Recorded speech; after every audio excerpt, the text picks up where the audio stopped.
मुअज़्ज़ज़ सामईन, कल हमने आपके सामने उमर रज़ियल्लाहु अन्हु की ताल्लुक़ से कुछ बातें बयान की थी। इंशाअल्लाह जो बक़िया बातें हैं आपके सामने बयान करने जा रहे हैं। सबसे पहले हम आपके सामने उमर रज़ियल्लाहु अन्हु के जो फ़ज़ाइल हैं, जो मनाक़िब हैं, उनको एक के बाद एक बयान करेंगे।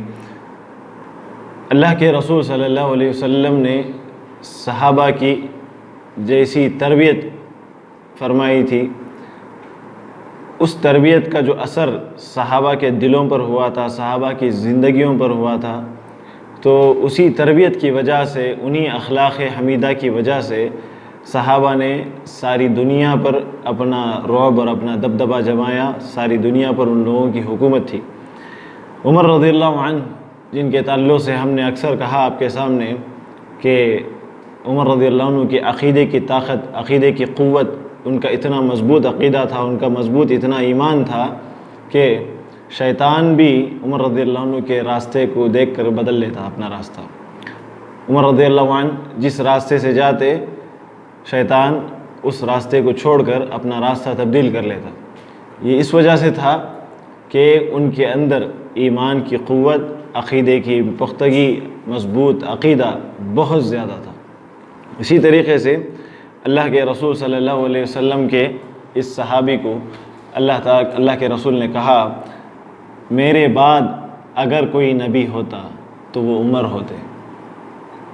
उनकी फ़ज़ीलत बयान करने के लिए सिर्फ़ एक चीज़ काफ़ी है कि अल्लाह के रसूल ने कहा, मेरे बाद अगर कोई नबी होता तो वो उमर रज़ियल्लाहु अन्हु होते। जबकि अल्लाह के रसूल सल्लल्लाहु अलैहि वसल्लम आखिरी नबी हैं। अल्लाह के रसूल सल्लल्लाहु अलैहि वसल्लम के बाद नबूवत और रिसालत का सिलसिला दुनिया में ख़त्म कर दिया गया।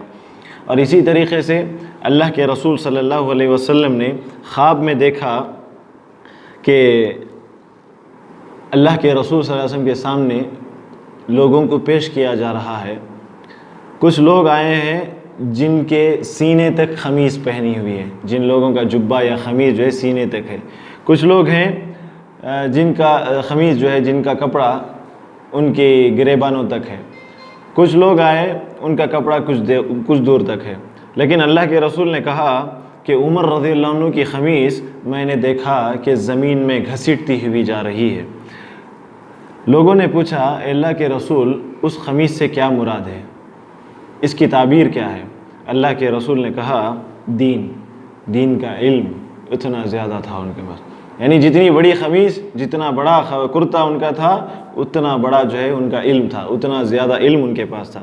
फिर इसी तरीक़े से अल्लाह के रसूल ने कहा कि बनी इज़राइल की कौम में कुछ लोग ऐसे हुआ करते, सही बुखारी की हदीस है, बनी इज़राइल की कौम में या पहली उम्मतों में ऐसे लोग हुआ करते थे जिनसे फ़रिश्ते बात किया करते थे, जबकि वो लोग नबी नहीं थे, लेकिन उनसे फ़रिश्ते बातें किया करते थे।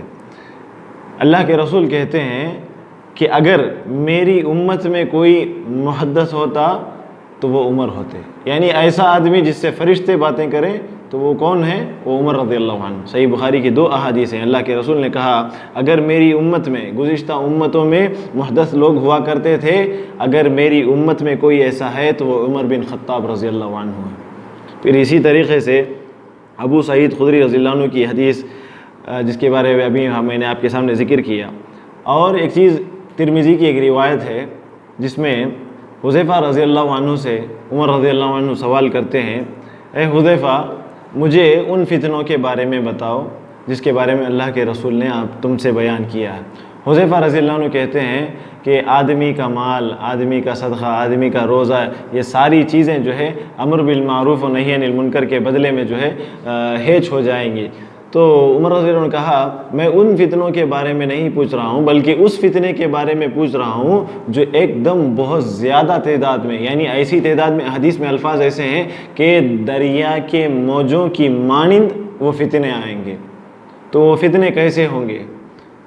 तो हुज़ैफ़ा रज़ियल्लाहु अन्हु ने कहा, ऐ उमर रज़ियल्लाहु अन्हु, उन फितनों के और आपके दरमियान एक दरवाज़ा है। उमर रज़ियल्लाहु अन्हु ने कहा, उस दरवाज़े को तोड़ा जाएगा या बंद कर, मतलब जो है उसको ख़त्म कर दिया जाएगा? तो हुज़ैफ़ा रज़ियल्लाहु अन्हु ने कहा, उस दरवाज़े को तोड़ दिया जाएगा। उमर रज़ियल्लाहु अन्हु कहते हैं, तो फिर शायद वो दरवाज़ा कभी बंद नहीं होगा। ये हदीस मसरूख़ रहिमहुल्लाह हुज़ैफ़ा रज़ियल्लाहु अन्हु से पूछते हैं, ए हुज़ैफ़ा रज़ियल्लाहु अन्हु, वो जो दरवाज़ा तोड़ा गया, उस दरवाज़े से मुराद कौन है?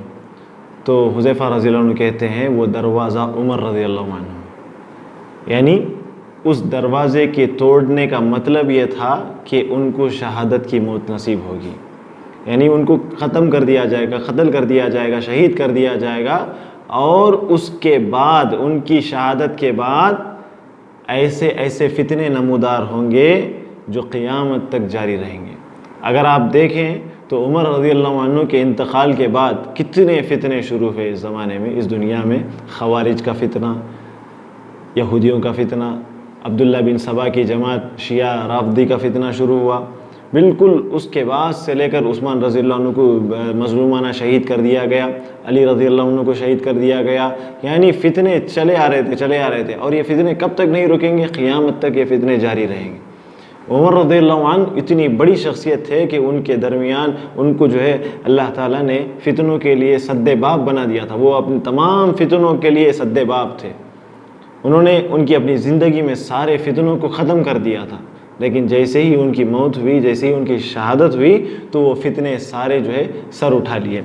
फिर इसी तरीक़े से अबू बकर रज़ियल्लाहु अन्हु फरमाते हैं कि तमाम ज़मीन पर, इस ज़मीन में उमर रज़ियल्लाहु अन्हु से बढ़कर कोई शख्स मुझे पसंद नहीं, उमर रज़ियल्लाहु अन्हु से ज़्यादा मैं किसी और को नहीं चाहता। फिर इसी तरीक़े से अली रज़ियल्लाहु अन्हु कहते हैं कि जब कभी भी तुम सालिहीन का, नेक लोगों का तज़किरा करो तो उसमें सैयदना उमर रज़ियल्लाहु अन्हु का ज़िक्र करना ना भूलो। फिर इसी तरीक़े से इब्ने उमर, अब्दुल्ला बिन उमर रज़ियल्लाहु अन्हु, उमर रज़ियल्लाहु अन्हु के बेटे फरमाते हैं कि हमने उमर रज़ियल्लाहु अन्हु को सबसे ज़्यादा ज़हीन पाया, सबसे ज़्यादा चालाक थे। सैयदना इब्ने मसूद रज़ियल्लाहु अन्हु कहते हैं, अगर दुनिया भर का इल्म तराजू के एक पलड़े में रख दिया जाए और उमर रज़ियल्लाहु अन्हु का इल्म दूसरे पलड़े में रख कर तोला जाए तो उमर रज़ियल्लाहु अन्हु का पलड़ा भारी पड़ जाएगा।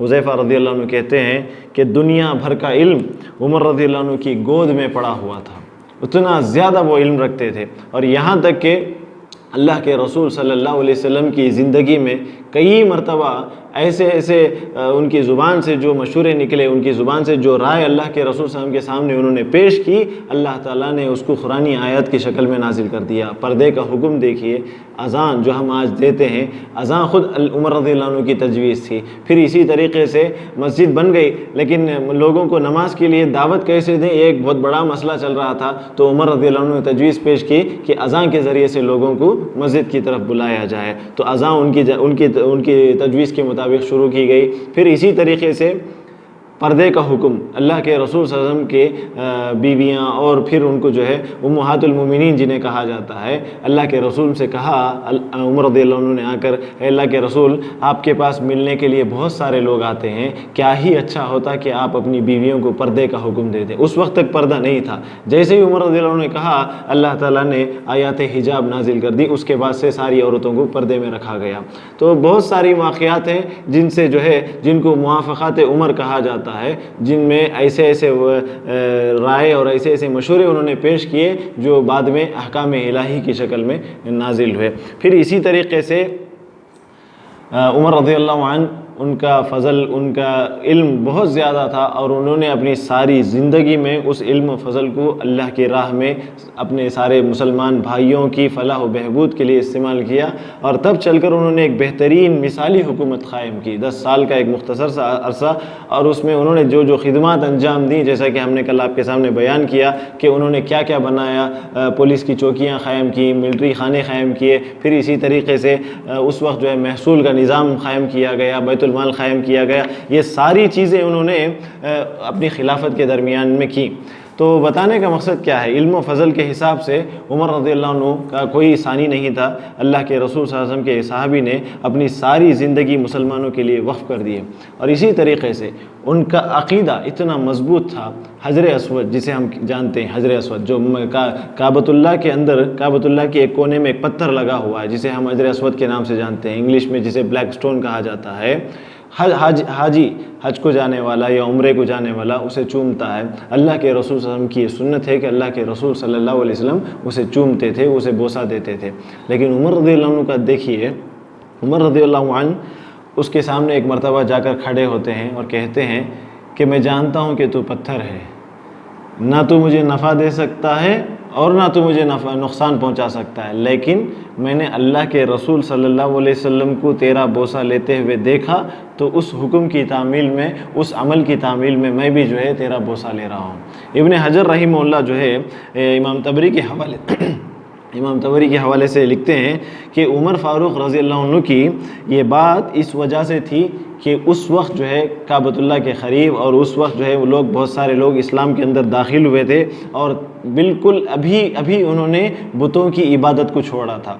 जैसे ही वो इस्लाम में दाखिल हुए, उनके दिलों में ये शक ना पैदा हो जाए कि यहाँ भी जो है पत्थरों की इबादत की जाती है, यहाँ भी पत्थरों को चूमा जाता है। तो उमर रज़ियल्लाहु अन्हु ने ये बताकर, ये बात बयान करके उनके दिल से ये शुबा निकाल दिया कि हम इस पत्थर की ताज़ीम इसलिए करते हैं कि अल्लाह के रसूल ने हमें इसका हुक्म दिया है, वरना हमारी कोई अपनी इच्छा नहीं है या अपनी कोई मनमानी नहीं है कि हम इस पत्थर को बोसा दें।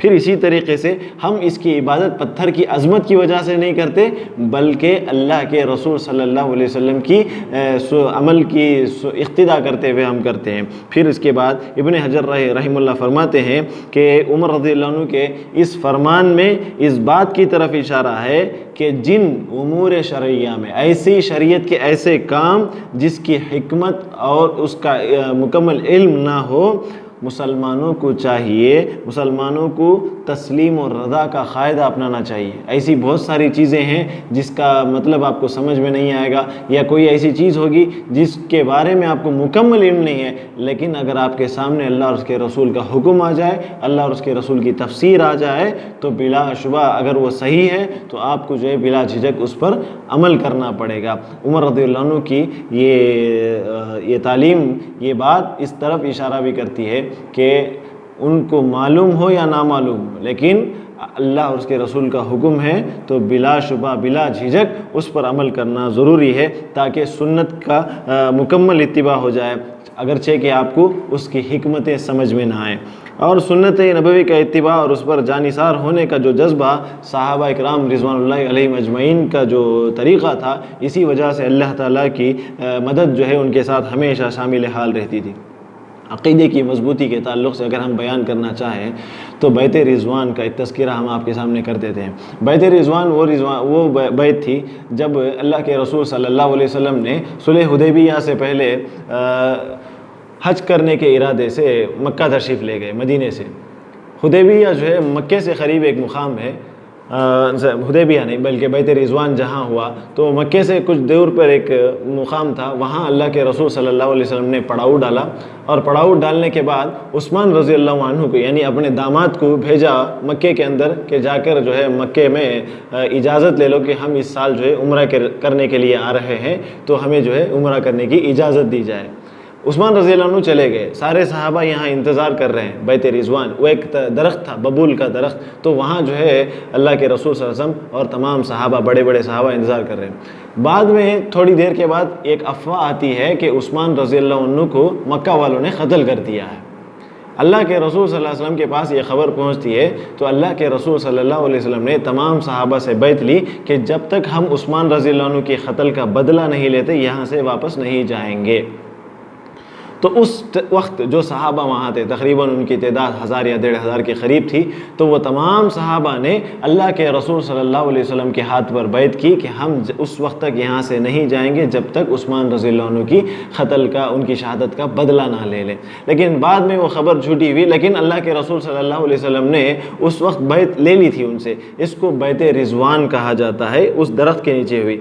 बाद में मालूम हुआ कि उमर रज़ी अल्लाह अन्हु को कि कुछ लोग जो है उस दरख्त के पीछे, उस दरख्त के नीचे जहाँ बैत रिज़वान हुई थी, वहाँ जो है लोग नमाज़ें पढ़ने लगे हैं। आज भी हमारे साथ होता है, कहीं एक ख़बर वगैरह होती है, कहीं एक वली का मज़ार वगैरह होता है, मकबरा होता है, तो हम लोग वहाँ नमाज़ पढ़ने, धागा बांधने, नियाज़ बांधने, फातिहा दिलाने के लिए पहुँच जाते हैं। ये वबा उसी वक्त शुरू हो गई थी। तो उमर रज़ी अल्लाह अन्हु को जब ये मालूम हुआ कि कुछ लोग ऐसे कर रहे हैं, तो अल्लाह के रसूल के सहाबी उमर रज़ियल्लाहु अन्हु ने उनकी गिरफ्त की, उनको बुलाकर डांटा, उनको समझाया और उसके बाद उनको वार्निंग दी कि आइंदा ऐसा काम ना करना, और सहाबा को हुक्म दिया कि उस दरख्त को हमेशा के लिए काट दिया जाए।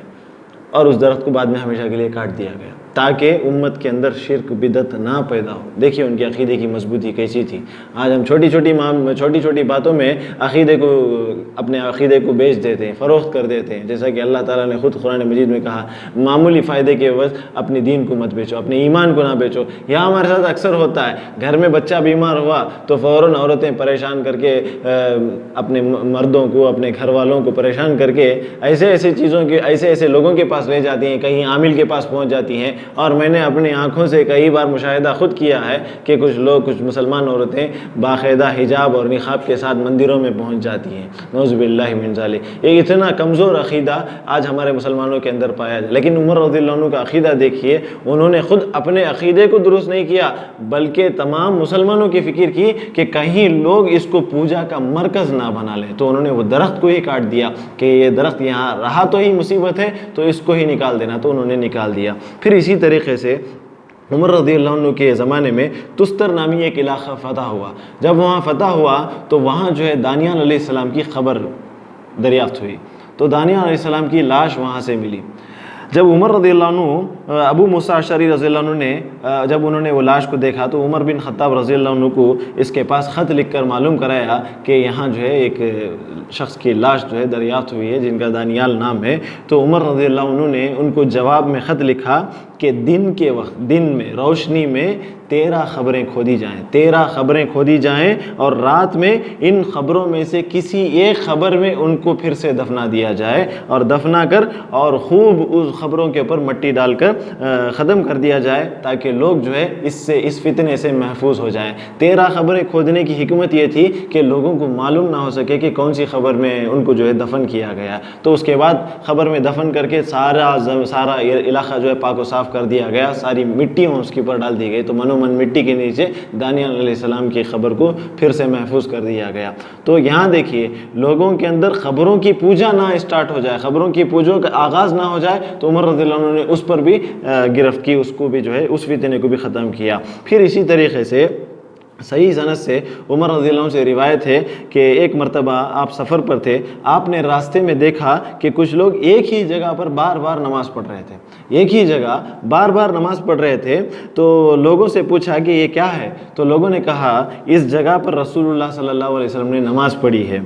आपने फरमाया, उमर रज़ियल्लाहु अन्हु कहें, तुमसे पहली जो उम्मतें हिलाक हुई थी उसकी वजह यही थी कि उन्होंने अम्बिया अलैहिस्सलातु वस्सलाम के जो बखिया, जो उनकी जो बाक़ियात हैं, उनके जो आसार हैं, उनको जो है सजदागाह बना लिया कि अगर किसी का नमाज का वक्त यहाँ हो जाए तो पढ़ ले, वरना आगे बढ़ जाए। बाद में उन्होंने हुक्म दिया अगर कोई आदमी यहाँ से गुज़र रहा है, नमाज का वक्त हो जाए तो पढ़े, वरना यहाँ कोई ज़रूरी ना समझे कि यहाँ से गुज़रने वाला हर आदमी नमाज़ पढ़े। देखिए अक़ीदे की बारीकियाँ किस तरीक़े से उन्होंने इस उम्मत में जो है शिर्क व बिदअत को रोका है। इसी वजह से अल्लाह के रसूल अल्लाह के रसूल ने कहा था कि जो है उमर रज़ियल्लाहु अन्हु का उनकी शहादत के बाद जो है फितने जो है दरिया की मौजों की तरह अंदर आ जाएंगे। उस वक्त तक एक फ़ितना ज़ाहिर नहीं हुआ, उस वक्त तक जब तक उमर रज़ियल्लाहु अन्हु ज़िंदा थे। फिर इसी तरीक़े से उमर रज़ियल्लाहु अन्हु ने खिलाफत क़ायम होने के बाद एक बहुत बड़ा काम दिया, वो बहुत बड़ा काम अंजाम दिया। वो काम ये था कि जैसा कि मैंने आपके सामने बताया था, अबू बकर सिद्दीक़ रज़ियल्लाहु अन्हु के दौर में खालिद रज़ियल्लाहु अन्हु, जिनको सैफ़ुल्लाह कहा जाता है, अल्लाह की तलवार उनका लक़ब था, अल्लाह के रसूल सल्लल्लाहु अलैहि वसल्लम ने खालिद रज़ियल्लाहु अन्हु को ख़ुद ये लक़ब दिया था। खालिद रज़ियल्लाहु अन्हु बहुत बड़े सहाबी, जर्नल सहाबी थे, बहुत बहादुर सहाबी थे और इतने ज़हीन कमांडर थे। मेरे हिसाब से जहाँ तक मेरा इल्म है, मैं तो समझता हूँ कि शायद दुनिया ने आज तक उन जैसा जनरल नहीं देखा। और उनकी वफ़ात कैसे हुई मालूम है आपको? वो अपने बिस्तर मर्ग पर मरे, अपने बिस्तर पर फितरी मौत आई उनको, अल्लाह ताला ने उनको शहादत की मौत नसीब नहीं की। अहले इल्म इस ताल्लुक़ से कहते हैं कि अल्लाह ताला ने खालिद रज़ियल्लाहु अन्हु को इसलिए शहादत की मौत नहीं दी कि अगर वो शहीद कर दिए जाएं तो कुफ़ार और मुशरिकीन कहेंगे कि अल्लाह की तलवार टूट गई है, तो इस वजह से अल्लाह ताला ने उनको शहादत की मौत नहीं दी, बल्कि अल्लाह ताला के उस खालिद रज़ियल्लाहु अन्हु को अल्लाह ताला ने फितरी मौत से नवाजा। अपने बिस्तर मर्ग पर उन्होंने अपने दार फ़ानी को कूच किया।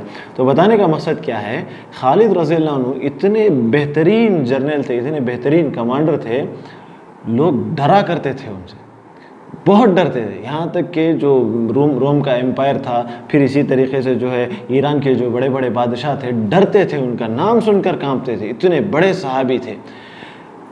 जब अबू बकर सिद्दीक़ रज़ियल्लाहु अन्हु ने उनको शाम के महाज पर और इराक़ के महाज पर भेजा तो उन्होंने सारा इलाक़ा फ़तह कर लिया।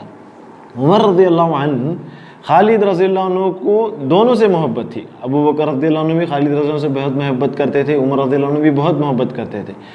लेकिन उमर रज़ियल्लाहु अन्हु की जो दूर अंदेशी थी वो बहुत ख़तरनाक थी, वो बहुत बड़ी फरासत के मालिक थे। अबू बकर रज़ियल्लाहु अन्हु खालिद रज़ियल्लाहु अन्हु को कमांडर इन चीफ बनाकर भेज दिए जब उनकी खिलाफत का ज़माना था।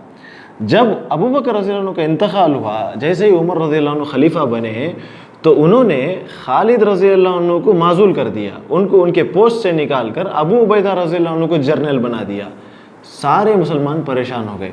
उसकी वजह ये भी थी कि मुसलमानों के दरमियान ये बात आम होने लगी थी कि हमारे पास खालिद रज़ियल्लाहु अन्हु है, जहाँ कहीं भी वो जाएंगे हमें फ़तह मिल जाएगी।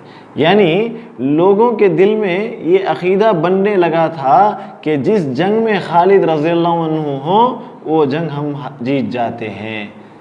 ये सरासर इस्लाम के अक़ीदे के ख़िलाफ़ थी, क्योंकि अल्लाह ताला के हाथ में फ़तह नुसरत है, अल्लाह ताला ही फ़तह देता है, अल्लाह ताला ही नुसरत देता है, और अल्लाह ताला चाहे तो बड़ी सी बड़ी जमात को शिकस्त से दो चार कर सकता है। उमर रज़ियल्लाहु अन्हु ने ये देख लिया, लोगों की बातों, लोगों की ज़ुबानों पर ऐसे अल्फाज आ रहे हैं, तो उन्होंने महसूस किया कि इसके बाद खालिद रज़ियल्लाहु अन्हु को कमांडर इन चीफ़ की पोजीशन पर रखना ख़तरे से खाली नहीं है। तो उन्होंने मशवरा करके खालिद रज़ियल्लाहु अन्हु को माज़ूल करके उनकी जगह से हिटा कर अबू उबैदा रज़ियल्लाहु अन्हु, जिसके बारे में अल्लाह के रसूल ने कहा अमीन हादिल उम्मा, ये जो है इस उम्मत के सबसे अमानतदार शख्स है, सबसे अमीन शख्स हैं, तो उनको जो है कमांडर इन चीफ बनाकर भेज दिया गया। और खालिद रज़ियल्लाहु अन्हु को जिन्होंने इतना बड़ा इलाक़ा फ़तह किया था उनको जो है उनका असिस्टेंट बना दिया गया। बहरहाल लोगों के दरमियान जो शुकूक व शुबहात पैदा होने लगे थे कि खालिद रज़ियल्लाहु अन्हु जहाँ भी जाते हैं जंग जीत जाते हैं, तो ये फितना भी उनके अंदर से दूर हो गया और लोगों के दिल में फिर से ये बात आ गई कि असल हकीकत में कामयाबी अल्लाह ताला की तरफ से आती है। और फिर इसी तरीके से उमर रज़ियल्लाहु अन्हु ने एक मरतबा चंद यमन के लोगों से मुलाकात की। यमन के लोगों से मुलाकात की तो पूछा कि आप कौन लोग हैं? तो उन्होंने कहा हम तवक्कल अल्लाह करने वाले लोग हैं। तो उमर रज़ियल्लाहु ने कहा तुम तवक्कल अल्लाह करने वाले लोग नहीं बल्कि तुम काहिल सुस्त लोग हो, सुस्त किस्म के लोग हो। हकीकत में तवक्कल करने वाले वो हैं जो ज़मीन में बीज डालते हैं और फिर अल्लाह पर भरोसा करते हैं। अक्सर हमारे अंदर भी ये वबा आम हो रही है। आज हम कहते हैं कि हम अपने घरों में बैठ जाएंगे, अल्लाह अल्लाह करते रहेंगे, अल्लाह ताला हमें खिलाएगा पिलाएगा, हर तरीक़े की माल व दौलत से नवाज देगा। ये गलत तरीक़ा है। अल्लाह के रसूल सल्लल्लाहु अलैहि वसल्लम के पास एक आदमी एक महफ़िल में आया, अल्लाह के रसूल सल्लल्लाहु अलैहि वसल्लम बैठे हुए थे सहाबा के साथ। एक आदमी आया और उसने अपने ऊँट को नहीं बांधा और सीधा जो है अल्लाह के रसूल के पास आकर बैठ गया। अल्लाह के रसूल ने पूछा कि ऊँट को क्यों नहीं बांधा? तो उन्होंने कहा कि मैं अल्लाह पर तवक्कल करता हूँ। अल्लाह के रसूल ने कहा पहले ऊँट को रस्सी से बांधो, बाद में अल्लाह पर तवक्कल करो। यानी इसका मतलब ये है कि आदमी को अपनी कोशिश करनी चाहिए। तकदीर पर ईमान अलग है, तदबीर करना हमारे लिए ज़रूरी है। तदबीर जो हमारे सामने जो असबाब हैं उन असबाब को इख्तियार करना ये असल दीन है। अक्सर ये होता है कि हम जो है असबाब को इख्तियार नहीं करते और हम ये समझते हैं कि अल्लाह ताला अपने फ़ज़ल से जो है हमें खिलाएगा पिलाएगा। देखिए अपने फ़ज़ल से खिलाना पिलाना तो अल्लाह के ज़िम्मे है। अल्लाह ताला ने वो वादा कर दिया कुरान में कि सारे जानदार जो ज़मीन में हैं अल्लाह ताला के हाथ में उनका रिज़्क़ है। लेकिन कोशिश करना, असबाब को इख्तियार करना ये हमारे लिए ज़रूरी है। अल्लाह के रसूल सल्लल्लाहु अलैहि वसल्लम ख़ुद तिजारत किया करते थे। अल्लाह के रसूल ने ख़ुद नबी बनाए जाने से पहले खदीजा रज़ियल्लाहु अन्हा का माल ले जाकर सीरिया में वग़ैरह वग़ैरह दूर जाकर अब उनके माल को जो है फ़रोख्त किया। ख़ुद अल्लाह के रसूल सल्लल्लाहु अलैहि वसल्लम ने बकरियाँ चराई। ये सब क्यों? इसलिए कि अल्लाह के रसूल सल्लल्लाहु अलैहि वसल्लम ने अपनी उम्मत को ये तालीम दी कि तुम असबाब को इख्तियार करते हुए, तदबीर को इख्तियार करते हुए बाद में अल्लाह की तकदीर पर भरोसा किया करो। तो इसी तरीक़े से कुछ लोग जो है उमर बिन ख़त्ताब रज़ियल्लाहु अन्हु के पास आए। एक आदमी आया और कहा ऐ अमीरुल मोमिनीन, हम लोगों ने जब मदाइन एक इलाक़ा है शाम में, शाम के करीब, उस इलाक़े को हमने फ़तह किया तो उसमें हमें एक किताब मिली है। तो उसने कहा उस किताब में अच्छी अच्छी बातें मौजूद हैं। उमर रज़ियल्लाहु अन्हु ने पूछा क्या उसमें कुरान की बातें हैं? तो उसने कहा कि नहीं। तो उमर रज़ियल्लाहु अन्हु को गुस्सा आ गया। फ़ौरन उन्होंने एक दुर्रा मंगाया और दुर्रा मंगाकर उस आदमी को मारने लगे। और उसके बाद ये आयत तिलावत की अलिफ लाम रा तिल्का आयातुल किताबिल मुबीन इन्ना अंज़लनाहु क़ुरआनन अरबिय्यन लअल्लकुम ताक़िलून नहनु नक़ुस्सु अलैका अहसनल क़सस बिमा औहैना इलैका हाज़ल क़ुरआन व इन कुन्त मिन क़ब्लिही लमिनल गाफ़िलीन। ये आयतों का तर्जुमा क्या है? अलिफ लाम रा, ये वाज़ेह किताब की आयत हैं। बेशक हमने इस कुरान को अरबी ज़ुबान में नाजिल किया ताकि तुम उसको समझ सको। हम तुझे सबसे अच्छा क़िस्सा बयान करते हैं, सबसे अच्छा बयान सुनाते हैं इस वास्ते से कि हमने तेरी तरफ ये कुरान वही किया है और बेशक तू इससे पहले यकीनन बेखबरों में से था। तो बताने का मकसद क्या है कि तुमसे पहले की जो कौमें थीं उन्होंने अपने पादरियों की, अपने रहबानों की किताबों को, अपने दरवेशों की किताबों को पकड़कर उनको हरफ आखिर मान लिया, उन किताबों को हरफ आखिर मान लिया, उसकी वजह से वो गुमराह हुई। यहाँ बताने का मकसद ये है कि आज भी हमारे मुसलमानों में एक तबक़ा ऐसा है जो कुरान और हदीस को छोड़कर लोगों की लिखी हुई किताबों पर भरोसा करता है और कहता है कि ये किताब में सारे कुरान और हदीस का निचोड़ मौजूद है, जबकि उसमें सारी बकवास बातें मौजूद हैं, बातिल बातें मौजूद हैं और उसमें ऐसी ऐसी मनगढ़ंत ऐसे मौजू क़िस्से बयान किए गए जिसका कुरान और हदीस में कोई जो है इशारा नहीं मिलता और बिल्कुल वो सरासर अक़ीदे तौहीद के ख़िलाफ़ है। तो यहाँ मालूम होता है कि उमर रज़ियल्लाहु अन्हु अपनी उम्मत में, अपनी रियाया में मुसलमानों के दरमियान नहीं चाहते थे कि वो लोग बिदअत करने लग जाएं, शिर्क करने लग जाएं और उन्होंने जहाँ कहीं भी इसको देखा, इसको महसूस किया, फ़ौरन उसको जो है ख़त्म करने के लिए सख्ती से कार्रवाइयाँ की गई। फिर इसी तरीके से इबादत का एहतमाम उनके पास कैसे हुआ करता था। उमर फ़ारूक रज़ियल्लाहु अन्हु ने किताब और सुन्नत के मुताबिक सही मुताले से ये समझ लिया था कि इबादत की अंजाम दही, इबादत करने के लिए वो इबादत करना ही असल दीन का नाम है। इबादत ही असल दीन का नाम है, पूरा दीन इबादत में दाखिल है। तो इस ताल्लुक़ से वो इबादत जो है खूब ज़्यादा से ज़्यादा इबादत करते थे, नफली नमाज़ों में, सदक़ात व खैरात में आगे थे। और आप अपनी नमाज़ों में हमेशा मुजाहिदीन के लिए दुआएँ किया करते थे और खुनूत पढ़ते। चुनाचे आपने अहले किताब से जंग लड़ी तो फ़र्ज़ नमाज में भी उन पर जो है बद्दुआ की गई, दुआए खुनूत नाजिला पढ़ के दुआएँ की गई। फिर इसी तरीके से सूरह यूसुफ़ की जो आयत है जिसमें याक़ूब अलैहिस्सलाम कहते हैं इन्नमा अश्कु बस्ती व हुज़्नी इलल्लाह, जब इस आयत पर पहुँचे तो इतना रोए कि हिचकियाँ बन गई उनकी, लोग जो है उनकी हिचकियों की आवाज़ सुनने लगे।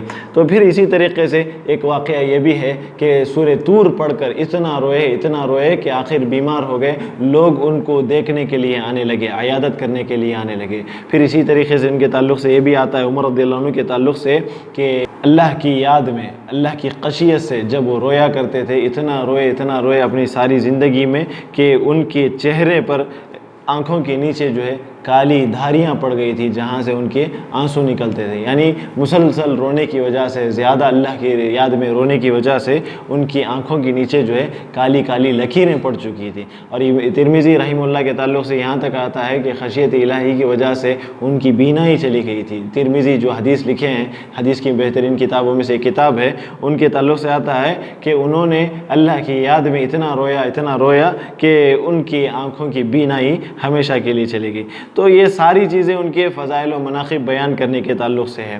फिर इसी तरीके से उमर रज़ियल्लाहु अन्हु का जो हम तज़किरा कर रहे हैं उसमें एक चीज़ जिसका तज़किरा करना बहुत ज़रूरी है, जो है सफ़र बैतुल मुक़द्दस। उमर रज़ियल्लाहु अन्हु के दौर में बैतुल मुक़द्दस को फ़तह किया गया। बैतुल मुक़द्दस उस वक्त जो है ईसाइयों के हाथों में था। बैतुल मुक़द्दस जिसे आज हम मस्जिद अक़सा कहते हैं, जो फ़लस्तीन में मौजूद है, उस वक्त जो है ईसाइयों के कब्ज़े में था। जब सहाबा जो है वहाँ उसको फ़तह करने के लिए पहुँचे तो वहाँ के लोगों ने कहा कि उमर रज़ियल्लाहु अन्हु आपके खलीफा ख़ुद आकर यहाँ हमें अमन व अमान लिख कर अपने हाथों से देंगे तो हम जो है इताअत करने पर राज़ी हो जाएंगे। ये बात जो है अल्लाह के रसूल उमर रज़ियल्लाहु अन्हु को मालूम हुई। मदीने में सहाबा से उमर रज़ियल्लाहु अन्हु ने मशूरा किया। बहुत सारे सहाबा ने उनको जो है जाने से मना किया, लेकिन अली रज़ियल्लाहु अन्हु और अब्दुर्रहमान बिन औफ़ रज़ियल्लाहु अन्हु वग़ैरह जो बड़े बड़े सहाबा थे उन्होंने जाने को जो है अच्छा समझा। तो उमर रज़ियल्लाहु अन्हु ने अपने ग़ुलाम को साथ लिया और एक मामूली सी एक सवारी पर सफ़र के लिए तैयार हुए। तो सफ़र करने लगे। सफ़र के दौरान हालत यह थी कि सवारी एक थी, उनका ग़ुलाम साथ था। उमर रज़ियल्लाहु अन्हु थोड़ी देर ऊँट पर बैठते, बाद में सवारी से नीचे उतरते, उनका ग़ुलाम फिर बैठ जाता। ये अपने ग़ुलाम की जो है नुकेल पकड़ कर चलते। ऐसे ही चलते चलते कहाँ तक पहुँच गए? मदीना से फ़लस्तीन तक पहुँच गए। इत्तिफ़ाक़ से ऐसा हुआ जब फ़लस्तीन बैतुल मुक़द्दस के अंदर दाखिल होना था, उस वक्त जो है उमर रज़ियल्लाहु अन्हु चल कर आ रहे हैं, उनका ग़ुलाम ऊँट पर बैठा हुआ है। बारी उस वक्त उनकी बारी थी। सब लोग समझे कि जो ऊपर बैठ कर आ रहे हैं वही खलीफा हैं, लेकिन हकीकत ये थी कि वो उनका ग़ुलाम था। उमर रज़ियल्लाहु अन्हु उनकी नुकेल पकड़कर चल रहे थे। वहाँ शहर के करीब जाने से पहले सहाबा जो पहले से वहाँ मौजूद थे उन लोगों ने आकर उमर रज़ियल्लाहु अन्हु का इस्तक़बाल किया, वेलकम किया। तो कुछ लोग जो है वहाँ का जो लिबास था, जो शाहाना तर्ज का था, वो जो है पहन रखा था। उमर रज़ियल्लाहु अन्हु ने देखते ही कहा, तुम लोगों ने भी इन लोगों की चाल इख्तियार कर ली। तो सहाबा ने कहा, ए उमर रज़ियल्लाहु अन्हु, आपको फ़िक्रमंद होने की ज़रूरत नहीं है, ये सिर्फ़ ऊपर दिखाने के लिए है। अंदर हमने अपने कपड़ों में तलवारें छुपा कर रखी हैं। यानी हमने अपनी जो सखाफ़त थी, अपना जो इस्लाम है, उसको नहीं छोड़ा, बस ये दुनिया के लिए हमने किया है। तो उसके बाद वो सहाबा पहनने लगे। उमर रज़ियल्लाहु अन्हु को भी डरते डरते उन्होंने एक अच्छा लिबास, इसलिए कि उमर रज़ियल्लाहु अन्हु जो कपड़ा पहन रखे थे उसमें जो है पैबंद लगे हुए थे, पैचेस लगे हुए थे। तो सहाबा ने देखा कि कम अज़ कम आज तो उमर रज़ियल्लाहु अन्हु को अच्छा कपड़ा उनको जो है नसीब आ जाए। तो उन्होंने कपड़ा पेश करने की कोशिश की, तो उमर रज़ियल्लाहु अन्हु ने उसको लेने से इनकार कर दिया। फिर इसी तरीके से एक अच्छा घोड़ा उमर रज़ियल्लाहु अन्हु के ताल्लुक़ पे पेश किया गया, तो उन्होंने उसको भी जो है इनकार कर दिया। और इसी सूरत में जो है बैतुल मुक़द्दस के अंदर दाखिल हुए। और दाखिल होने के बाद वहाँ के पादरियों वग़ैरह से मुलाकात की और बाद में उनको अमन व अमान लिख कर दिया। और उस जगह गए जहाँ अल्लाह के रसूल सल्लल्लाहु अलैहि वसल्लम मेराज में अम्बिया की इमामत कराए थे, वहाँ जाकर उमर रज़ियल्लाहु अन्हु ने उसका दीदार भी किया। और फिर जो है उसके बाद अमन व अमान लेकर मदीना वापस आए। तो वहाँ के इस सलूक से उनका रौब और दबदबा ऐसा बैठा वहाँ के ईसाइयों के ऊपर कि वो लोग जो है बाद में इस्लाम की तालीमात से मुतासिर होकर वहाँ के लोग जो है इस्लाम कबूल कर लिए। एक वक्त ऐसा आया कि एक शहर था जो मुसलमानों के कब्ज़े में था, लेकिन एक मौका ऐसा आया कि मुसलमानों की फ़ौज की कमी हो गई, फ़ौज के लश्कर में कमी हो गई। तो सहाबा जो वहाँ से एक इलाके को जब मुसलमान फतह करते हैं तो उनसे टैक्स वसूल करते हैं, जिज़िया लेते हैं। जिज़िया लेकर उनकी हिफाजत की ज़िम्मेदारी मुसलमानों के पास होती है। जब एक लश्कर की ज़रूरत पड़ी, लश्कर की कमी हो गई, तो खालिद रज़ियल्लाहु अन्हु ने ख़त लिखा कि मुझे लश्कर की कमी हो गई है, कुछ लोगों की ज़रूरत है, आप जो है मुझे जो है कुमक भेजें। तो वहाँ के जो सहाबा थे, वहाँ जो उस शहर को जो हिफाजत के ऊपर मामूर थे, उन सहाबा ने जो क्या किया, वो जो सारा टैक्स उन्होंने लिया था उन लोगों से सारा वापस कर दिया उनसे, और कहा कि आज से हम आपकी हिफाजत नहीं कर सकते, इसलिए कि हम यहाँ से जा रहे हैं, आप ये जो है जिज़िया पकड़ें। तो वहाँ के ईसाई सारे रोने लगे और सारा माल जो उन्होंने वापस दिया था फिर वापस दे दिया कि आप रख लें, आप जो है बिल्कुल आराम से जाएं। और बाकायदा उन्होंने उनका ताउन भी किया।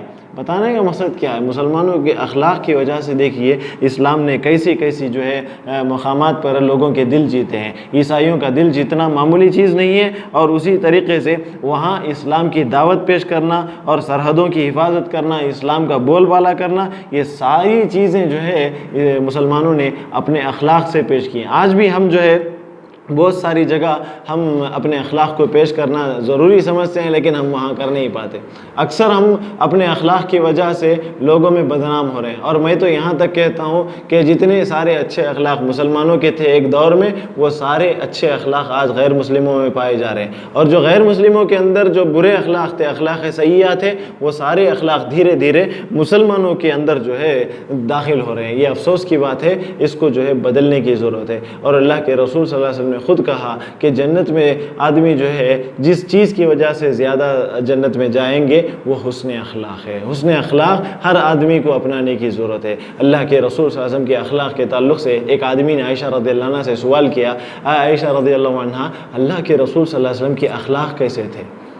तो आयशा रज़ियल्लाहु अन्हा ने कहा, क्या तुमने कुरान नहीं पढ़ा? और उसने कहा कि हाँ मैंने कुरान पढ़ा है।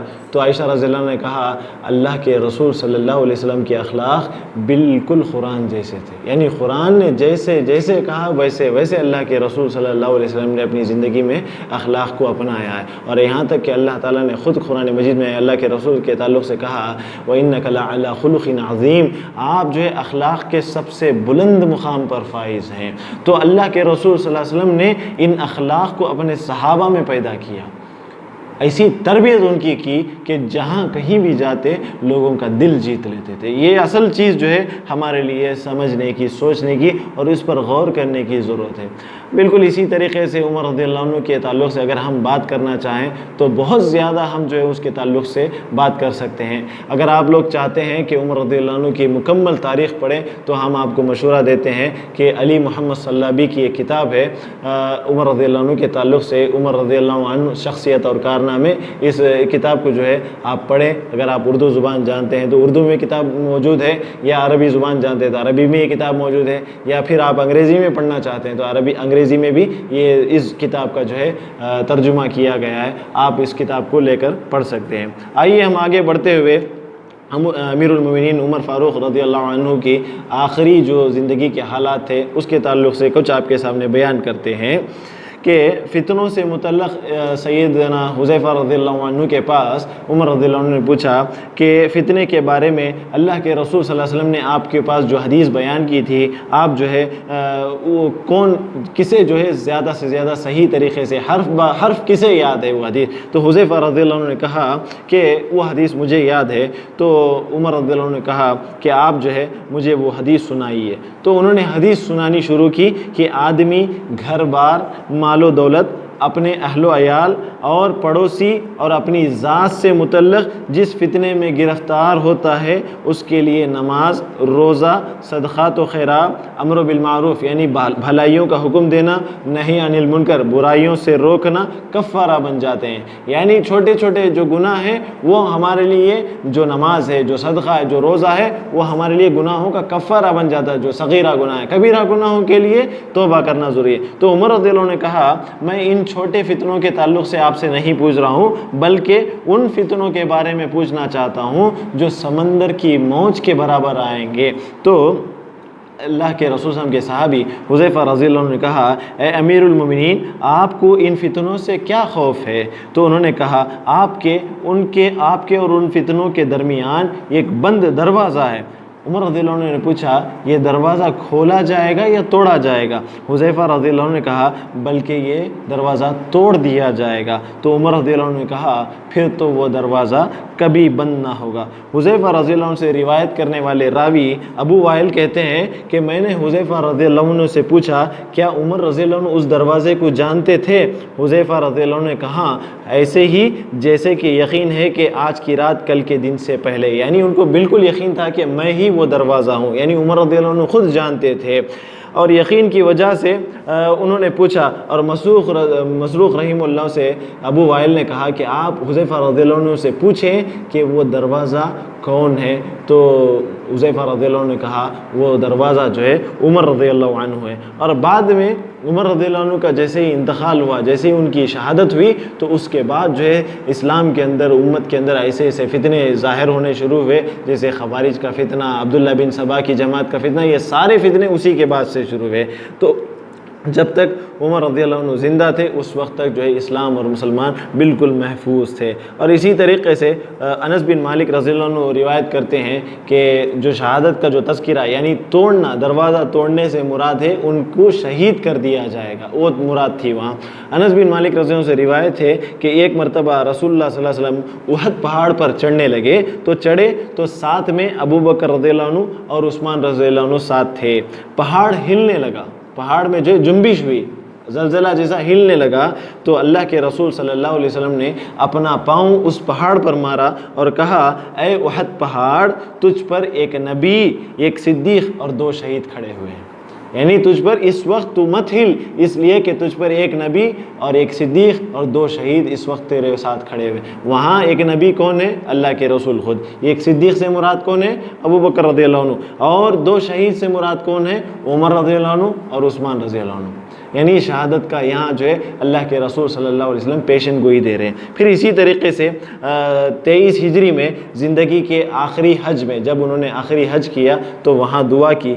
ये अगर हम इस दुआ को अगर मुकम्मल ध्यान से अगर पढ़ते हैं तो यकीनन हमारी आँखों से आंसू रवा हो जाते हैं। सईद बिन मुसैब रहीमुल्लाह से रिवायत है कि सैयदना उमर रज़ियल्लाहु अन्हु जब मीना से वापस आए तो अपने ऊँट को बिठाया और वहाँ जो है जो संगरेज़े, जो कंकरियाँ वहाँ पड़ी हुई थी, उसको उठाकर जमा करके एक चबूतरा जैसा बनाया। वहाँ पत्थर जो मौजूद थे उसको जमा करके एक चबूतरा जैसा बनाया और उस पर अपनी चादर डालकर वहाँ जो है फिर उस पर लेट गए और आसमान की तरफ दोनों हाथ उठाकर दुआ करने लगे, ए अल्लाह, मैं बूढ़ा हो चुका हूँ, मेरी क़ुव्वत जवाब दे रही है, रियाया सारी ज़मीन पर फैल चुकी है, यानी मुसलमान हर जगह ज़मीन पर फैल चुके हैं, तू अब मुझे अपने पास बुला ले, अब मुझे अपने पास बुला ले, इसलिए कि मेरा दामन अज्ज़ो मलामत से पाक हो जाए। फिर आप जो है उस दुआ को करने के बाद मदीना मुनव्वरा वापस लाते हैं।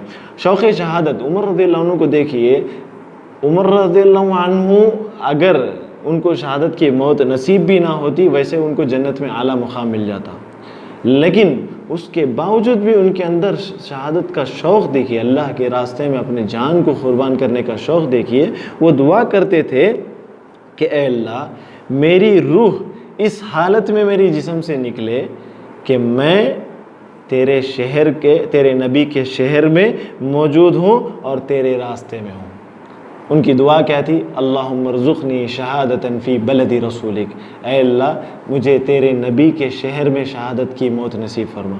अक्सर लोग उनको सवाल करते थे, ऐ उमर रज़ियल्लाहु अन्हु, आप ये दुआ करते हैं, शहादत की मौत उसी वक्त नसीब होगी जब आप कुफ़ार से लड़ेंगे, और मदीने के अंदर कोई काफिर आपको क़त्ल करने वाला नहीं, तो आपको कैसे जो है शहादत की मौत नसीब होगी।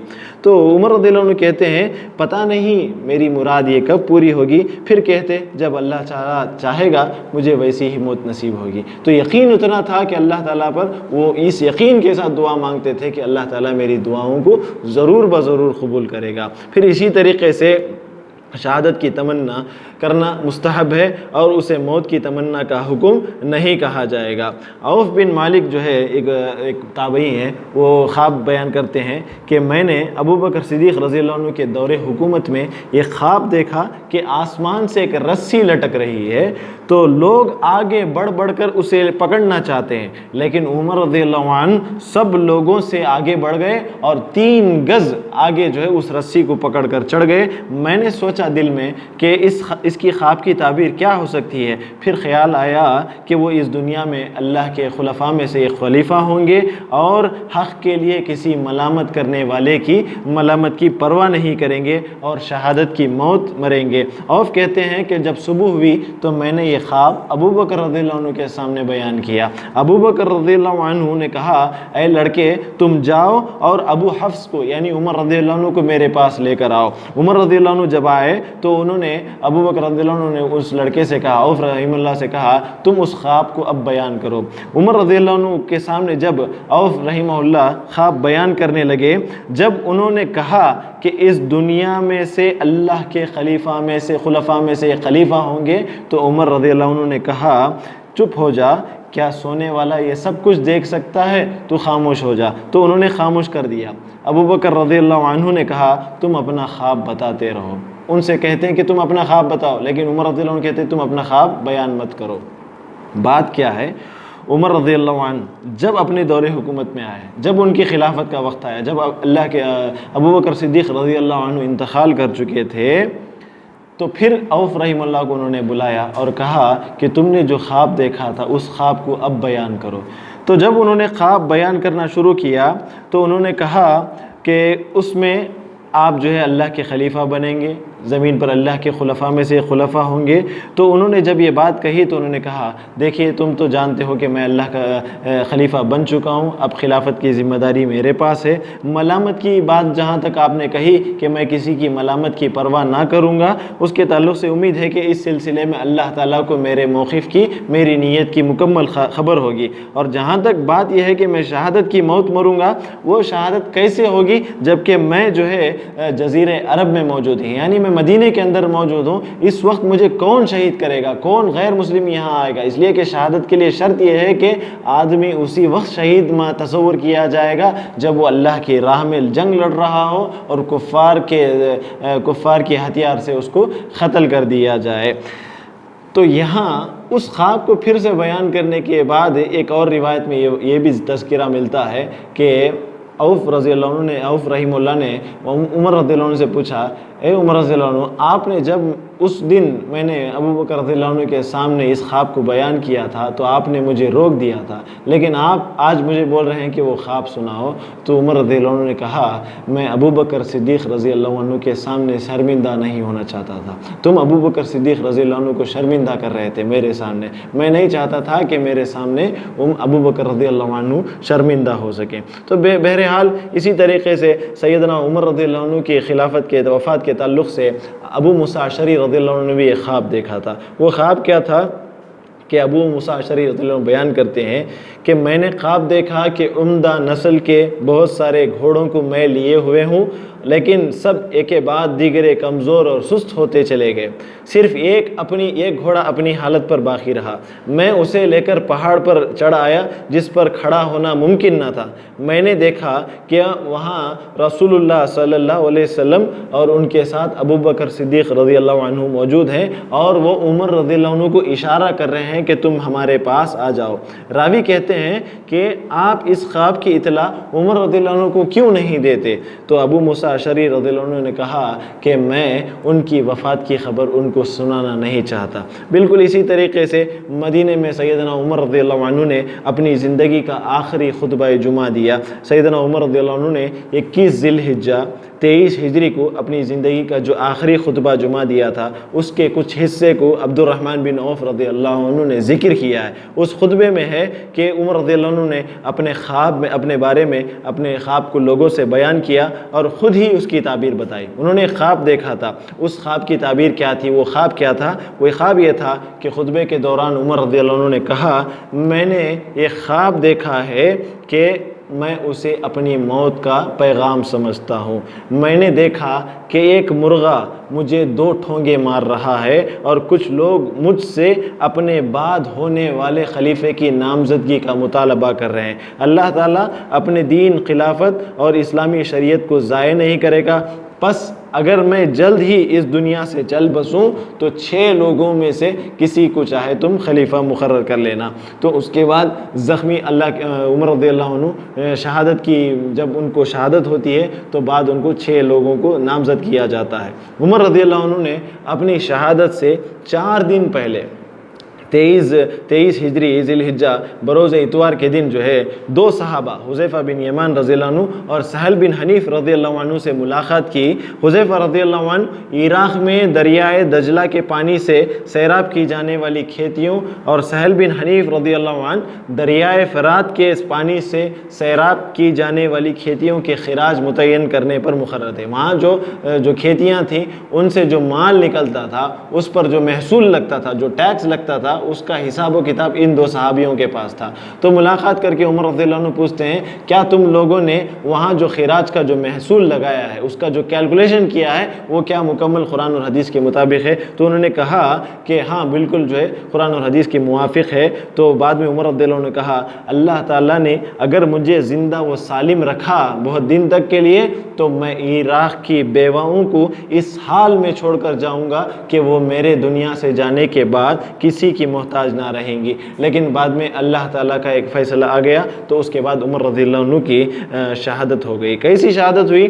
सैयदना उमर रज़ियल्लाहु अन्हु की शहादत का ये है कि अमर बिन मैमून रहमहुल्लाह बयान करते हैं कि जिस दिन उमर रज़ियल्लाहु अन्हु को शहीद किया गया, ज़ख्मी किया गया, उस दिन फ़जर की नमाज में वो सफ़ बनाते हुए सफ़ बंदी करने के लिए खड़े थे।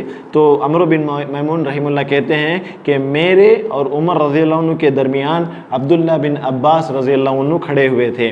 आप जब 2 सफ़ों के दरमियान से गुज़रते तो फरमाते कि सफ़ों को दुरुस्त कर लो। आज भी हम अपनी मस्जिदों में नमाज़ें पढ़ते हैं, कितनी मस्जिदों में इसका अहतमाम किया जाता है कि नमाज पढ़ने से पहले सफ़ों को दुरुस्त करने पर तवज्जो दिलाई जाती है। ये अल्लाह के रसूल सल्लल्लाहु अलैहि वसल्लम की सुन्नत है। अल्लाह के रसूल सल्लल्लाहु अलैहि वसल्लम नमाज को जब भी खड़े होते तो मुख्तदियों की सफ़ों को बराबर करते। आज हमारी सफ़ों में इतनी जगह दरमियान में खाली रहती है कि हम अपनी ऐसी नमाज़ें पढ़ा करते हैं। उमर रज़ियल्लाहु अन्हु इसका बहुत एहतमाम किया करते थे। और उमर रज़ियल्लाहु अन्हु की आदत थी कि फ़जर की नमाज में लंबी लंबी सूरतें पढ़ा करते, जैसे सूरह यूसुफ, सूरह नहल, बड़ी लंबी सूरतें पढ़ा करते। तो आज जिस दिन वो शहीद हो रहे थे, उस वक्त उमर रज़ियल्लाहु अन्हु ने अल्लाहु अकबर कहकर जैसे ही नमाज शुरू की, मैंने अमर बिन मैमून कहते हैं, मैंने कहते हुए सुना उमर रज़ियल्लाहु अन्हु कि कुत्ते ने मुझे मार डाला या मुझे खा लिया, मुझे ख़त्म कर दिया। और फिर इसी तरीके से फिर ये मजूसी मरदूद अपना 2 धारी छुरा लेकर भागा। वहाँ जिसने उमर रज़ियल्लाहु अन्हु को क़त्ल किया वो मजूसी था, वो उसका नाम था अबू लुलु फ़ैरोज़। शिया की दुश्मनी देखिए, आज भी अबू लुलु फ़ैरोज़ का खबर बनाकर उसकी पूजा हो रही है, उसको मुसलमान समझते हैं, जबकि वो मजूसी था।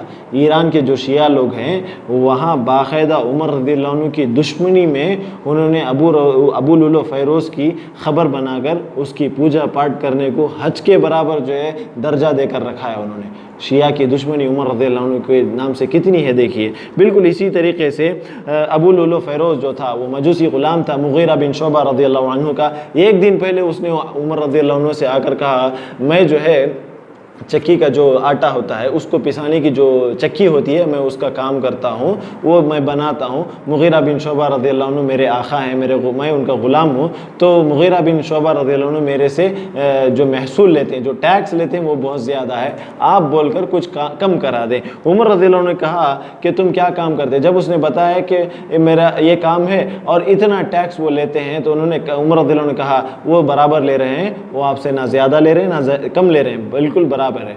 तो उसी दिन से जो है अबू लुलु फ़ैरोज़ के अंदर उमर रज़ियल्लाहु अन्हु के ख़िलाफ़ दुश्मनी पैदा हो गई और उसने जो है मौके को तलाश करना शुरू कर लिया कि कब मौका मिलूँ मैं उमर रज़ियल्लाहु अन्हु को ख़त्म कर दूँ। बिल्कुल जो है वो प्लानिंग में लग गया। बाद में उसने तलवार वग़ैरह, खंजर वग़ैरह बना ली और 2 धारी तलवार जो है तेज़ बना ली।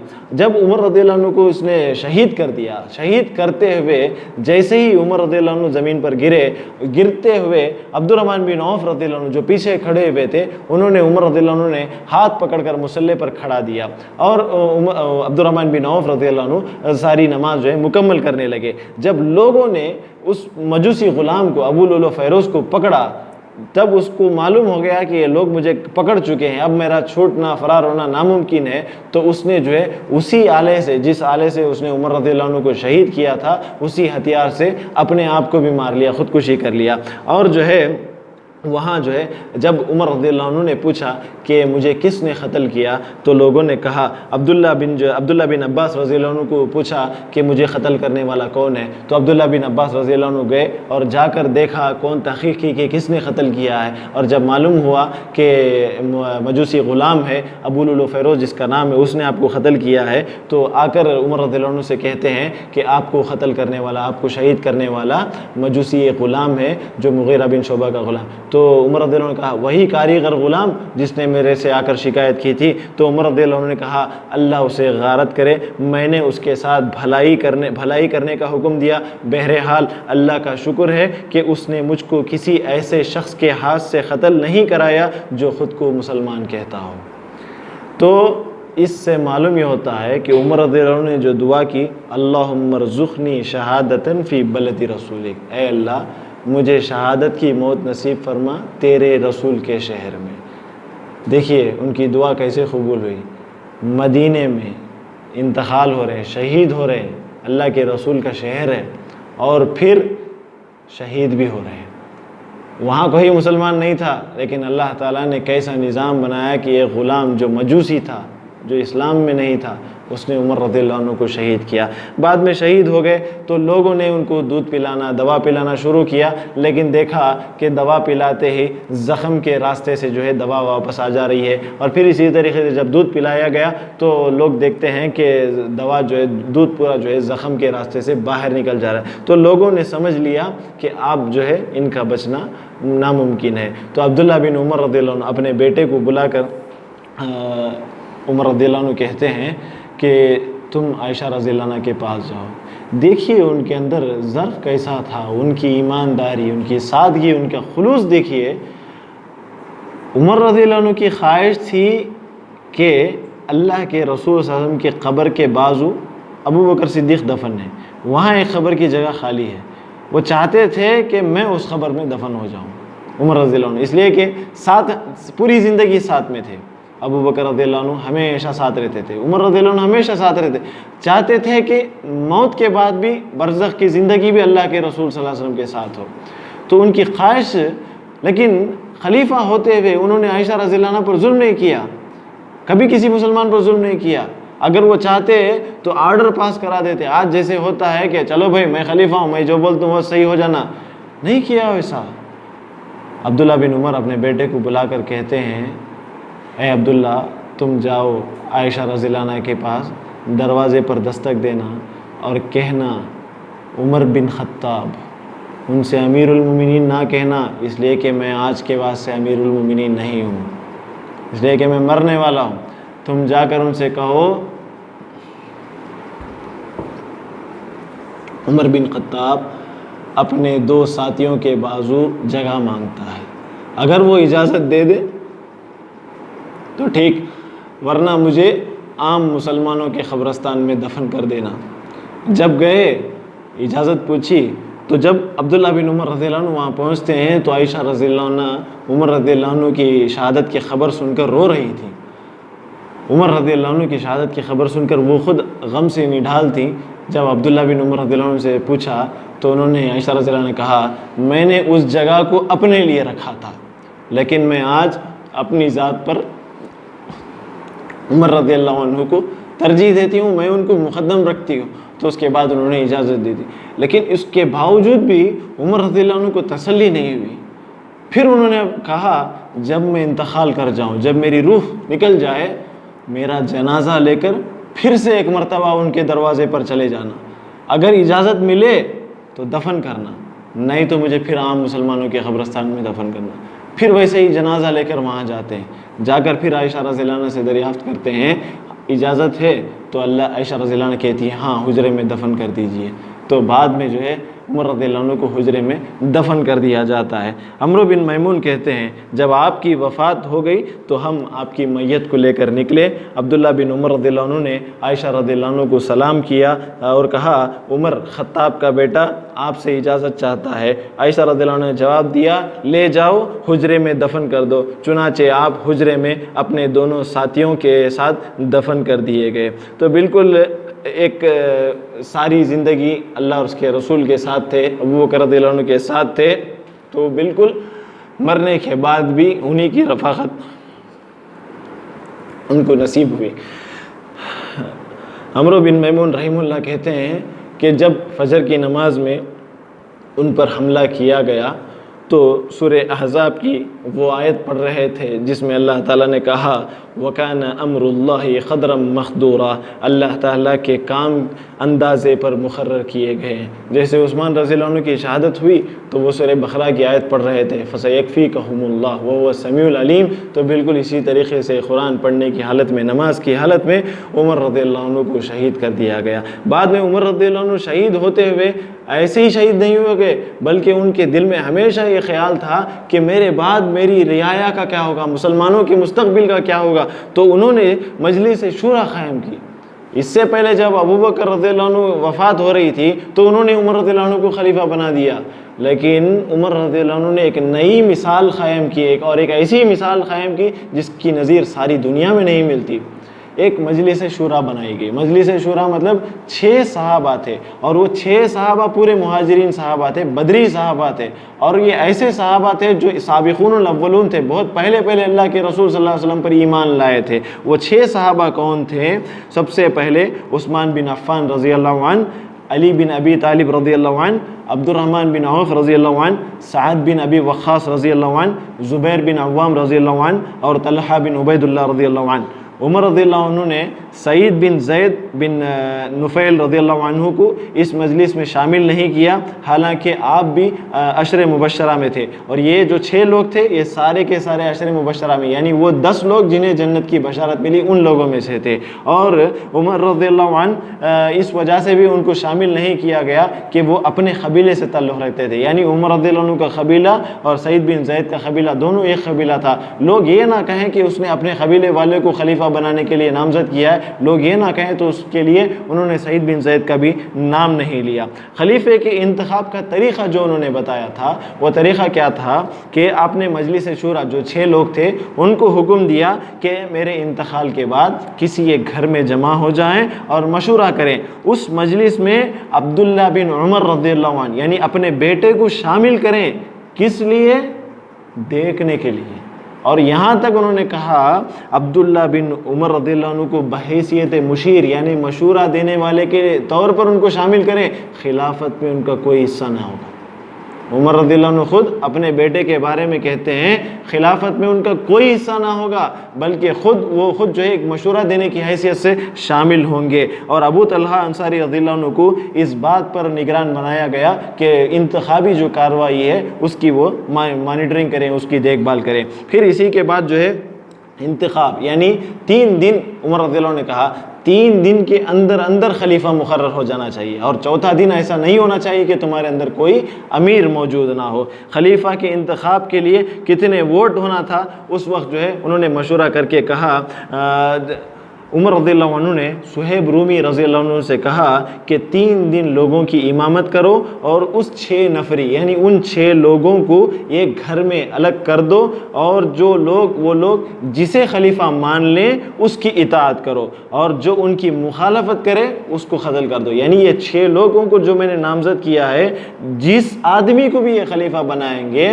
तुम सारे मिलकर उसकी इताअत करोगे, उसका हुक्म मानोगे। अगर कोई खिलाफ करेगा तो तुम उसे क़त्ल कर दो, ताकि मुसलमानों के अंदर इत्तिहाद कायम रहे और मुसलमान जो है आपस में बट ना सकें। और ये उनका जो हुक्म, ये उनका जो फ़ैसला था उस हदीस रसूल सल्लल्लाहु अलैहि वसल्लम के मिज़दाक़ था, जिसमें अल्लाह के रसूल ने कहा, जो शख्स तुम्हारे पास आए और इस हाल में कि तुम अपने में से किसी एक की इमारत पर मुत्तफ़िक़ हो चुके, यानी तुमने पहले से ही किसी एक को अमीर मान लिया है और बाद में आकर एक शख्स उस इत्तिफाक़ को, इस इत्तिहाद को तोड़ना चाहता है, तो तुम्हारी जमातों को गुरोह में तकसीम करना चाहता है, तो ऐसे फितना फैलाने वाले आदमी को क़त्ल कर दो, जैसा कि अल्लाह के रसूल ने कहा। इख्तिलाफ़ के वक्त फ़ैसल कौन हो, तो उमर रज़ियल्लाहु अन्हु ने नसीहत की थी कि अब्दुल्ला बिन उमर रज़ियल्लाहु अन्हु उन 6 लोगों के साथ मजलिस शूरा में शरीक होंगे, अलबत्ता उन्हीं खिलाफत के सिलसिले में कोई इख्तियार हासिल ना होगा। और बाद में सबसे कहा कि अगर 3 आदमी अपने किसी एक को और 3 अपने किसी एक को खिलाफत के लिए मुंतखब कर लें तो अब्दुल्ला बिन उमर रज़ियल्लाहु अन्हु के फ़ैसले को आखिरी माना जाएगा। तो बाद में इस तरीके से सारे लोगों ने मिलकर उस्मान रज़ियल्लाहु अन्हु को खलीफे के लिए मुंतखब कर लिया। तो बाद में 3 दिन से पहले जो है उस्मान रज़ियल्लाहु अन्हु को खलीफा बना दिया गया। बाद में जो खलीफा बनने वाले थे, उमर रज़ियल्लाहु अन्हु ने उस्मान रज़ियल्लाहु अन्हु को बुलाकर उनके जो खलीफा बनने वाले थे उनको नसीहत की। जो नसीहत थी वो क्या थी, मैं तुम्हें अल्लाह का तक़वा इख्तियार करने की वसीयत करता हूँ।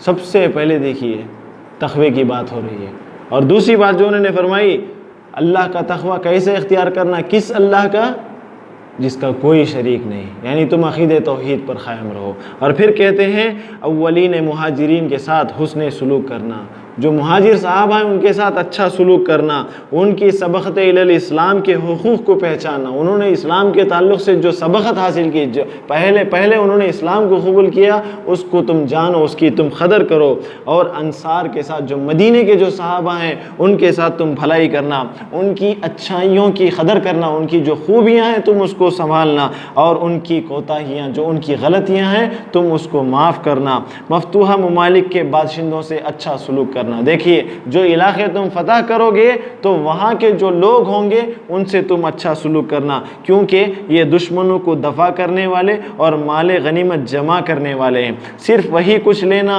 जो उनकी ज़रूरत से ज़ायद हो। देहात के अरब बाशिंदों से खुश अखलाक़ी से पेश आना, क्योंकि यही लोग असल अरब और मादे इस्लाम हैं। उनके मालदारों से ज़कात वसूल करके उनके मोहताजों में तकसीम कर देना। ज़िम्मियों से, यानी जो लोग तुम्हारे ग़ुलाम हैं, जो तुम्हारे मातहत हैं, उनसे अच्छा सलूक करना, उनकी तरफ से दिफा करना, उनका हक़ अगर कोई मारे तो तुम उनके लिए दिफा करना। और फिर इसी तरीके से जब तक वो खुशी मुसलमानों के ज़ेर दस्त बनकर मुसलमानों को जिज़िया यानी टैक्स देते रहें, उन पर उनकी ताकत से ज़्यादा बोझ ना डालना। अल्लाह का तक़वा इख्तियार करो, गुनाह की पादाश में उसकी पकड़ और उसके गज़ब से, उसके गुस्से से हमेशा डरते रहो। लोगों के मामलात में अल्लाह से डरते रहो, लेकिन अल्लाह के मामले में लोगों से ना डरो। सुभान अल्लाह। आज अगर हम सिर्फ़ इस बात को अपना लें, हमारी सारी ज़िंदगी सुधर सकती है। सिर्फ़ इस बात को। हम में से अक्सर कितने लोग हैं कुछ नेक अमल करते हुए कहते हैं कि फ़लाना आदमी क्या बोलेगा कि भाई अगर मैं रफ़ुल दिन करके नमाज़ पढ़ूँगा तो मस्जिद के महल्ले वाले क्या बोलेंगे कि मालूम नहीं। भाई उमर रज़ियल्लाहु अन्हु क्या कहते हैं मालूम, अल्लाह के मामले में लोगों की परवाह ना करो, लेकिन लोगों के मामले में अल्लाह ताला से डरते रहो। लोगों का हक़ मार रहे हैं तो आप उनका मुकम्मल हक़ अदा करो, उन पर जुल्म ना करो। बिल्कुल इसी तरीके से रियाया के साथ जो लोग तुम्हारे साथ हैं उनके साथ अदल व इंसाफ़ करो, उनकी ज़रूरियात को पूरा करो, सरहदों की हिफाजत करो, जो इस्लामी सरहदें जो बाढ़ रहे हैं उसकी हिफाजत करो। मालदारों को मोहताजों पर तरजीह ना दो। सुभान अल्लाह। ये मोहताज आदमी है, पहले उसका ख्याल करो, मालदारों को उस पर तरजीह ना दो। अक्सर होता है पहले मालदार का तो हमें बुला के बाजू बिठा लेते, होता ना, मोहताज को तो ज़रा दूर हो गए बोलते, उमर रज़ियल्लाहु अन्हु की शराफत देखिए कितना है। और उसके बाद कहा इसी में इंशाअल्लाह तुम्हारे दिल की सलामती होगी, गुनाहों की माफ़ी और अंजाम की बेहतरी है, यहाँ तक कि तुम इसी हालत में अल्लाह तक पहुँच जाओ जो तुम्हारे सारे राज़ों से वाकिफ़ है, तुम्हारे और तुम्हारे दिल के माबैन हामिल है। मेरा हुक्म है कि अल्लाह के हुकूक़, हुदूद और उसके मुजरिमों के तई हमेशा सख्त रहना, ख़्वाह वो क़रीबी हों या अजनबी लोग हों। इस सिलसिले में किसी के लिए तुम्हारे दिल में उस वक्त तक कोई नरम गोशा ना हो जब तक कि जुर्म के मुताबिक उसे सज़ा ना दो। वो रियाया काफिर हो या मुसलमान, तुम्हारी निगाह में एकसा होना चाहिए। तो बहरहाल उनकी बहुत बड़ी वसीयत है जो बाद में आने वाले खलीफा के ताल्लुक़ से है। तो उन्होंने जो वसीयत की थी उसका एक एक हर्फ, उसका एक एक कलिमा इस बात की दलील है कि हुकूमत और सियासत के तमाम मसाइल में सैयदना उमर रज़ियल्लाहु अन्हु की बहुत गहरी नज़र थी। अगर हम उस वसीयत को आज के दौर में भी अगर हम इम्प्लीमेंट करें, उसको अमल में लाएं, तो सारी दुनिया जो है संवर सकती है। तो बहरहाल इसी तरीक़े से उनको जो है ज़िंदगी के आखिरी लम्हात का हम आपके सामने तज़किरा करते हैं। इब्न अब्बास रज़ियल्लाहु अन्हु कहते हैं उमर फ़ारूक रज़ियल्लाहु अन्हु के ज़िंदगी के आखिरी लम्हात के हालात इन अल्फाज में बयान करते हैं। हमले के बाद, यानी जब उन पर हमला किया गया, जब शहीद किया गया, मैं उमर रज़ियल्लाहु अन्हु के पास पहुँचा और कहा, ए अमीरुल मोमिनीन, जन्नत की खुशी, जन्नत की बशारत कबूल कीजिए, जन्नत की खुशखबरी मैं आपको देना चाहता हूँ। जब लोगों ने कुफ्र किया आप इस्लाम लेकर आए, जब सारे लोग कुफ्र मुब्तला थे आप इस्लाम लेकर आए, जब लोगों ने अल्लाह के रसूल सल्लल्लाहु अलैहि वसल्लम का साथ छोड़ दिया आपने अल्लाह के रसूल सल्लल्लाहु अलैहि वसल्लम का साथ दिया और अल्लाह के रसूल सल्लल्लाहु अलैहि वसल्लम के साथ मिलकर कुफ़ार के ख़िलाफ़ आपने जिहाद किया। और जब अल्लाह के रसूल सल्लल्लाहु अलैहि वसल्लम इस दुनिया से रुखसत हुए आपसे राज़ी थे, आपसे खुश थे और आपकी खिलाफत पर किसी ने इख्तिलाफ नहीं किया। यानी अबू बकर रज़ियल्लाहु अन्हु ने जब आपको खलीफा बनाया लोगों में से किसी ने इख्तिलाफ नहीं किया, सब आपकी खिलाफत को कबूल कर चुके थे और अब आप रुखसत हो रहे हैं इस दुनिया से और शहादत की मौत पा रहे हैं। तो उमर रज़ियल्लाहु अन्हु ने कहा, तुमने क्या कहा, फिर दोबारा कहो। वो सुन नहीं पाए तो फिर दोबारा पूछे, मैंने फिर अपनी बात दोहराई, आप कहने लगे। उमर रज़ियल्लाहु अन्हु ने कहा, कसम है उस ज़ात की जिसके अलावा कोई हकीकी माबूद नहीं, अगर मेरे इख्तियार में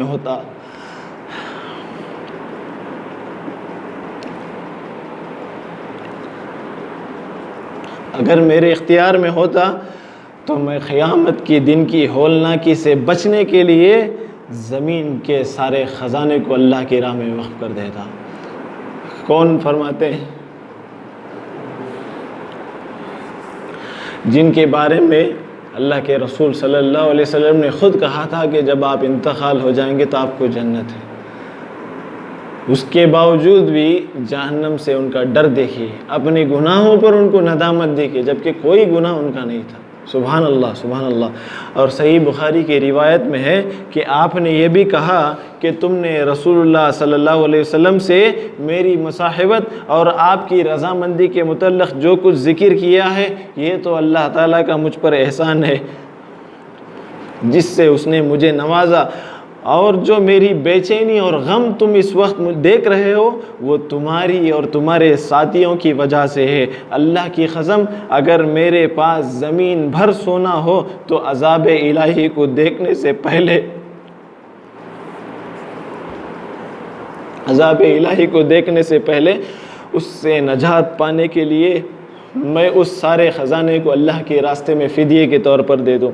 सैयदना उमर रज़ियल्लाहु अन्हु अज़ाब इलाही से इस कदर डरते थे कि बावजूद ये कि नबी करीम सल्लल्लाहु अलैहि वसल्लम ने उन्हें इस दुनिया में जन्नत की बशारत थी दे चुके थे, लेकिन आपने ख़ुद हुकूमत इस्लामिया के क़ियाम, अदल और जहद और जिहाद के साथ इतना बड़ा दर्जा पा लिया था, लेकिन उसके बावजूद ये मुक़ाम इबरत है हम सब के लिए कि वो अल्लाह के सख्त अज़ाब और रोज़े क़ियामत की होलनाकियों को याद करके खौफ खाते थे। तारीख़ वफ़ात और ज़िंदगी के साल इमाम ज़हबी रहमहुल्लाह कहते हैं कि 27 या 26 ज़िलहिज्जा बरोज़ बुध उम्र 60 पर 3 साल की थी तो उमर रज़ियल्लाहु अन्हु ने जामे शहादत नोश किया। सही रिवायत के मुताबिक उस वक्त उनकी उम्र 63 साल की थी, यानी 60 पर 3 साल की थी। आपकी मुद्दत खिलाफत सही रिवायत के मुताबिक 10 साल 6 महीने और कुछ दिन है। जरीर बजली रज़ियल्लाहु अन्हु से रिवायत है कि मैं मुआविया रज़ियल्लाहु अन्हु के पास था। उन्होंने कहा जब रसूलुल्लाह सल्लल्लाहु अलैहि वसल्लम की वफ़ात हुई तो अल्लाह के रसूल सल्लल्लाहु अलैहि वसल्लम की उम्र 63 साल की थी, और जब अबू बकर रज़ियल्लाहु अन्हु की वफ़ात हुई तो उनकी उम्र 63 साल की थी, और जब उमर रज़ियल्लाहु अन्हु की शहीद की शहादत हुई तो उस वक्त उनकी उम्र जो है 63 साल की थी। फिर बाद में अब्दुल्ला बिन उमर रज़ियल्लाहु अन्हु से रिवायत है कि उमर रज़ियल्लाहु अन्हु को गुस्ल दिया गया, दफनाया गया, नमाज जनाजा पढ़ी गई। नमाज जनाजा किसने पढ़ाई? इमाम ज़हबी रहमुल्लाह कहते हैं कि सुहैब बिन सिनान रज़ियल्लाहु अन्हु ने आपकी नमाज जनाजा पढ़ाई, और इब्ने सआद का कहना है कि अली बिन हुसैन ने सईद बिन मुसैब रहमुल्लाह से पूछा उमर रज़ियल्लाहु अन्हु की नमाज जनाजा किसने पढ़ाई? उन्होंने जवाब दिया सुहैब रज़ियल्लाहु अन्हु ने पढ़ाई। अली ने सईद रहमुल्लाह से पूछा कितनी तकबीरें कही गई? तो उन्होंने कहा 4। फिर पूछा कहाँ नमाज जनाजा पढ़ाई गई? उन्होंने कहा अल्लाह के रसूल सल्लल्लाहु अलैहि वसल्लम की क़ब्र और मिंबर रसूलुल्लाह के दरमियान उनकी नमाज जनाजा पढ़ाई गई।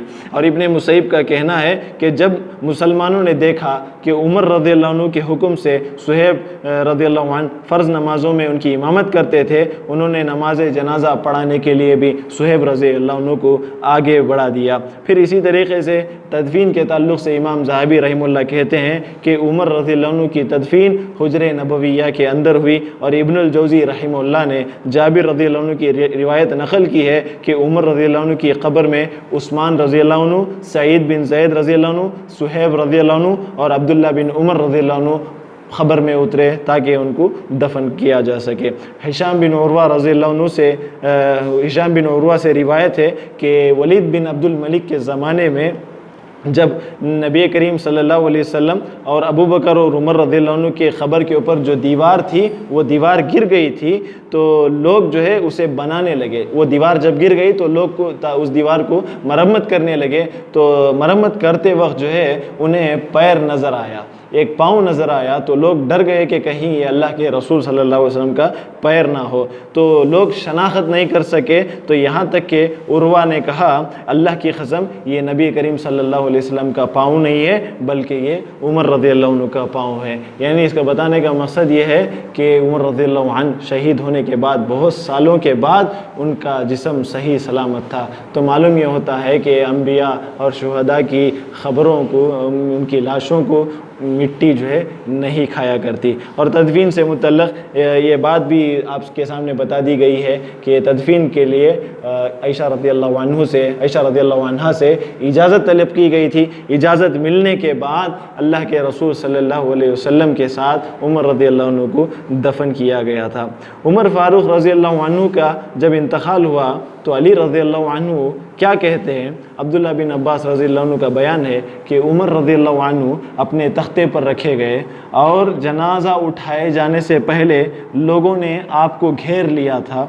वो सब आपके लिए दुआएं खैर करने लगे। जितने लोग वहाँ जमे थे दुआएं खैर करने लगे। मैं भी उन लोगों में मौजूद था। अचानक एक आदमी ने पीछे से मेरा कंधा पकड़ा जिससे मैं घबरा गया। जब मैंने मुड़कर देखा तो पीछे अली रज़ियल्लाहु अन्हु खड़े थे। कहने लगे ऐ उमर अल्लाह तुम पर रहम फरमाए, तुमने अपने बाद कोई ऐसा शख्स नहीं छोड़ा जिसे देखकर मुझे ये तमन्ना होती कि उस जैसा अमल करते हुए अल्लाह से जा मिलूँ। अल्लाह की कसम मुझे तो ये यकीन था कि वो आपको आपके दोनों साथियों के साथ रखेगा।